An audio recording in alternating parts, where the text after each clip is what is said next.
कर्जमाफीच्या संदर्भात बरीच चर्चा या ठिकाणी झाली।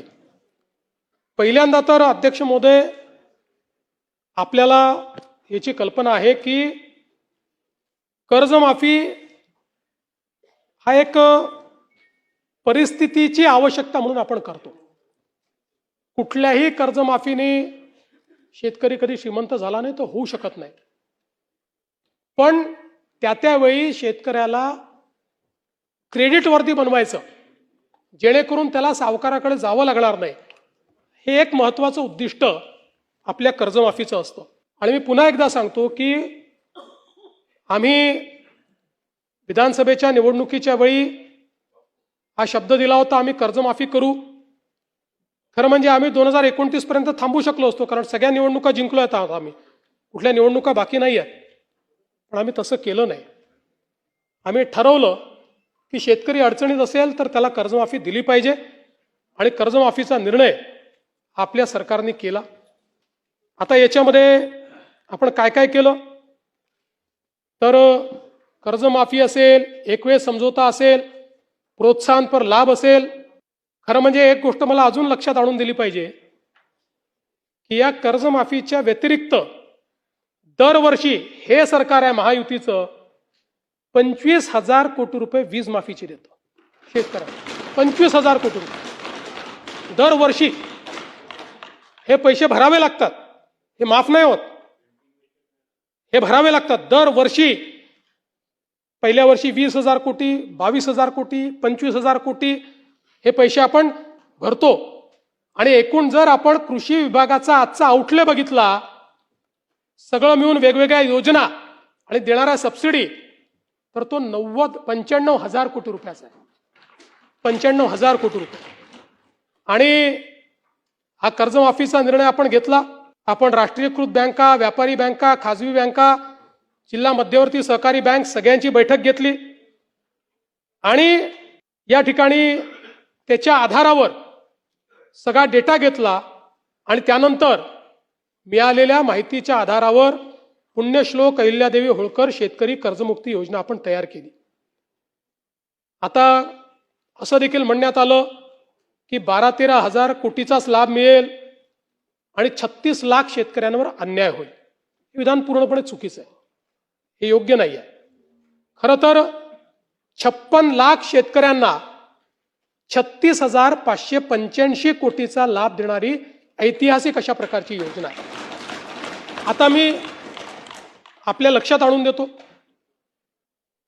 आपल्या काळामध्ये महात्मा ज्योतिराव फुले शेतकरी कर्जमुक्ती योजना तयार झाली होती।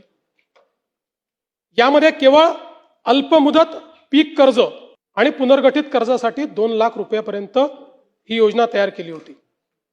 मात्र पुण्यश्लोक अहिल्यादेवी होळकर मध्ये आपण 2 लाखापेक्षा जास्तही ज्यांची थकबाकी आहे त्यांनाही 2 लाखापर्यंत देतोय। आपल्या योजनेत 2 लाखावर 1 रुपया जरी वर असेल तरी त्याला कर्जमाफी मिळालेली नाही।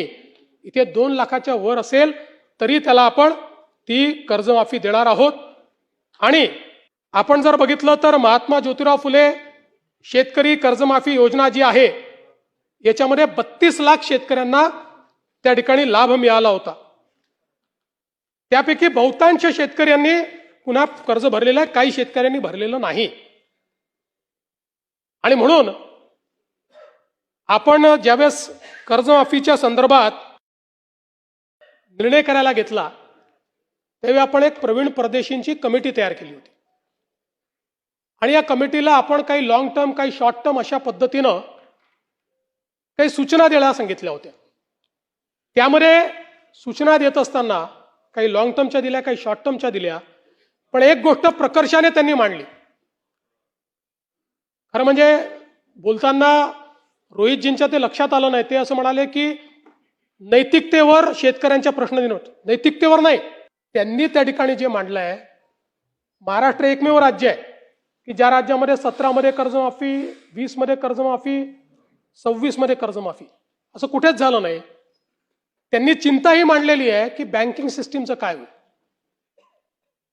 बँकेमध्ये कर्ज परत करण्याची जर म्हणजे असं एक शेतकरी प्रामाणिकच आहे, पण जर माहिती आहे की दरवर्षी सरकार करणारच आहे, तर मग वाट पाहतो माणूस, कशाला भरायचं बाबा कर्ज, खरंच करतायत का हे. आणि म्हणून त्यांनी इन्स्टन्सेस मांडले आहेत की कशा पद्धतीनं बँकांची परिस्थिती खराब होते. आणि म्हणून त्यांनी हे सांगितलं की काहीतरी डिस्टन्स ठेवा. ज्या लोकांनी कर्जमाफी मिळवली आत्ता नुकतीच किंवा मागच्या कर्जमाफी योजनेत, त्या लोकांना जर पुन्हा कर्जमाफी त्यातले जर काही झाले असतील तर त्या ठिकाणी तुम्ही एक विविक्षित रक्कम त्याकरता भरा. पहिल्यांदा तर त्यांनी सांगितलं की तुम्ही त्यांना घेऊच नका, नाहीतर बँकिंग सिस्टीम कोलॅप्स होईल. पण मग त्यांनी सांगितलं की विविक्षित रक्कम भरा, काही रक्कम त्यांना भरू द्या, म्हणजे मग या ठिकाणी बँकिंग सिस्टीम चालेल. आता मुश्रीफ साहेब या ठिकाणी आहेत.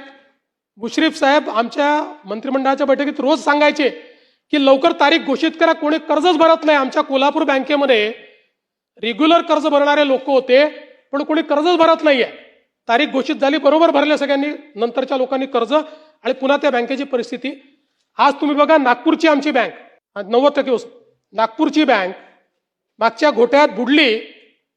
आज शेतकऱ्यांच्या तुलनेत सगळ्यात कमी जर कर्ज कुठे मिळत असेल तर ते नागपुरात मिळतं, कारण बँक नाहीये. जिथे जिथे बँका बुडल्या त्या त्या ठिकाणी ही परिस्थिती तयार झाली. आणि म्हणून आपल्याला शेतकऱ्याला तर कर्जमाफी द्यायचीच आहे, पण सोबत बँकिंग सिस्टीम करता काही शिस्त लावणं हे देखील गरजेचं आहे. म्हणून अशा पद्धतीची शिफारस ही त्यामध्ये आली.